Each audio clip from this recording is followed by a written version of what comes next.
Southern Line. So we're here in Guthrie, Oklahoma. This place is like 150 years old. And what's behind me? It kind of looks like a cabin.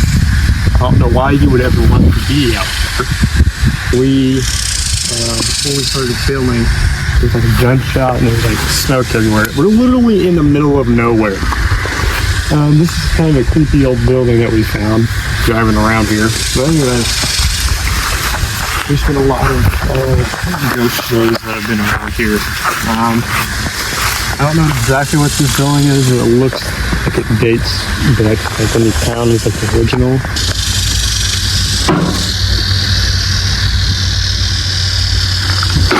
I don't want to get arrested today. I don't think anyone will want to get arrested. But I think next we're going to go to like this cult house. It was originally a jail and people escaped from it. So we'll see y'all there. Okay, so we just stopped filming and we just saw this. Somebody tried to kick the door down. Yeah, it looks like it. The Bluebell Saloon, one of Oklahoma's oldest saloons dating back to the territorial days. The ceiling has bullet holes from actual gunfights that happened in the 1890s. Staff and visitors have reported hearing footsteps, voices, and glasses moving on their own. A woman known as Claudia is said to haunt the building after reportedly being murdered there. The Pollard Theater opened in 1901 and sits on the site of an even older opera house. Actors have reported hearing footsteps backstage and no one's there.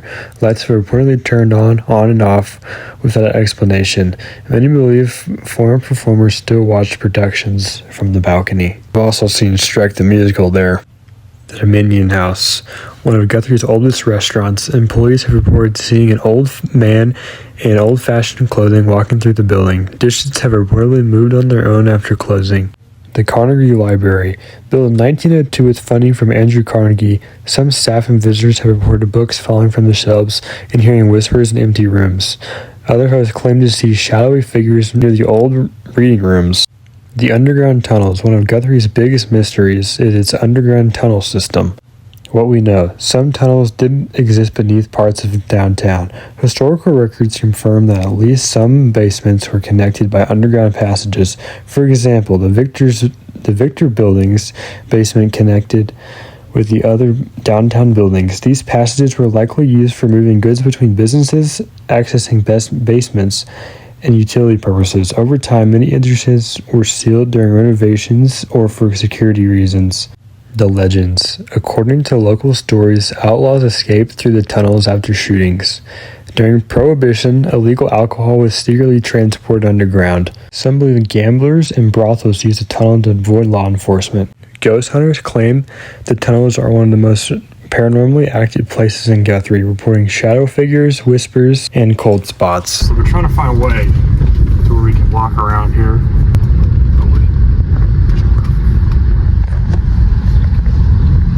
Oh, here it is. Yeah, it's right here.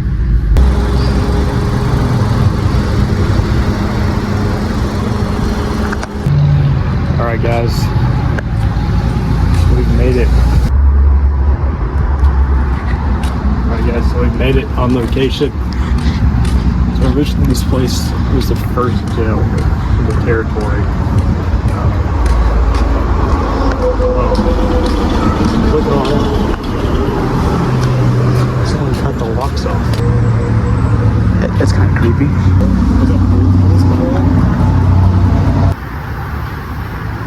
See that?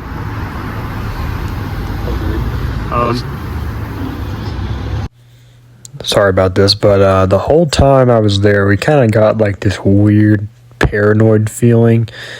And I could barely talk through this whole thing, and you can always hear the trucks going by. So anyways, I'm just going to tell you guys this in voiceover form. So the Black Jail, as they call it, it was built in 1892, and it was the first territorial jail. And in 1896, 14 people escaped from it.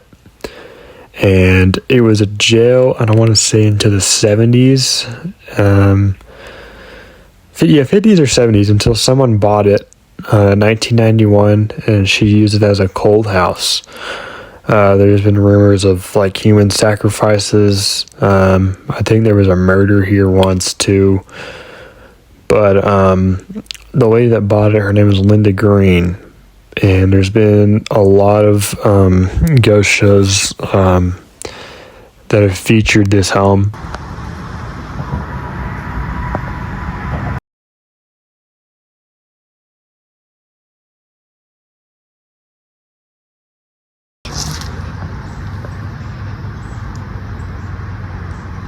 The lady that owned this place died. They boarded all the windows up, and this has been sitting here since 1998.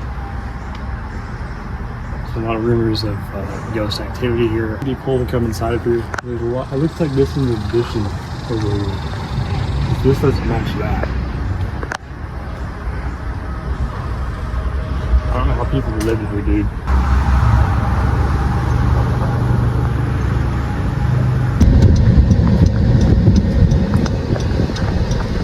There it is. Almost there to park.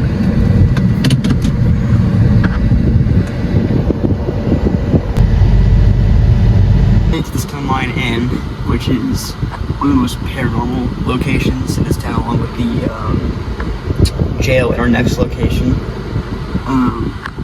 It was built in 1907 by a wealthy businessman who made his fortune in the cotton oil and automotive industry.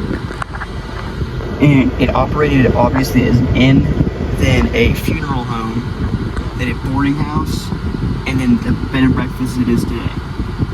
And there's been a lot of tragic events here, the most notable being Irene Houghton, or Houghton, I don't know how to pronounce her name, but she was the daughter of the businessman who built this house, and she contracted whooping cough and died on this property.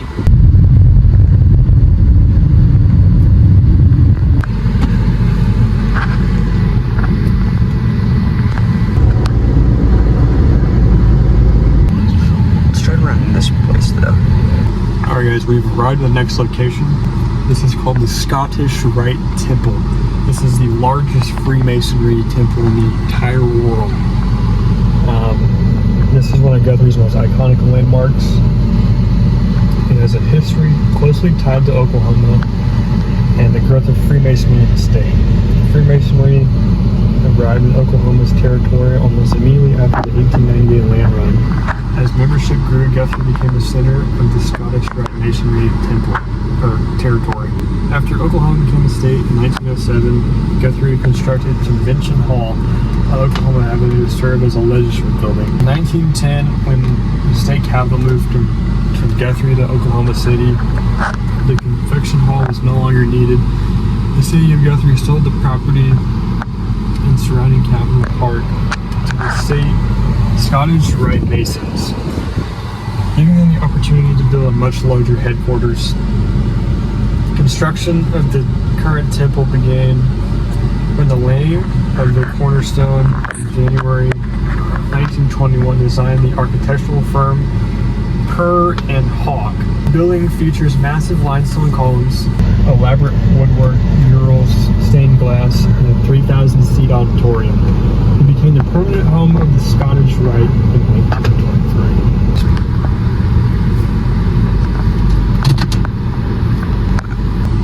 And there's been many sightings of shadow figures. People have heard footsteps, unexplained voices or laughter. There's been cold spots throughout the building. There have been reports of a woman in early 1900s period clothing, and there's a legend of a spirit of a long-time custodian. His name is Bill Tabor. People say he still makes his rounds of the building. People see tools moved around from place to place in the building.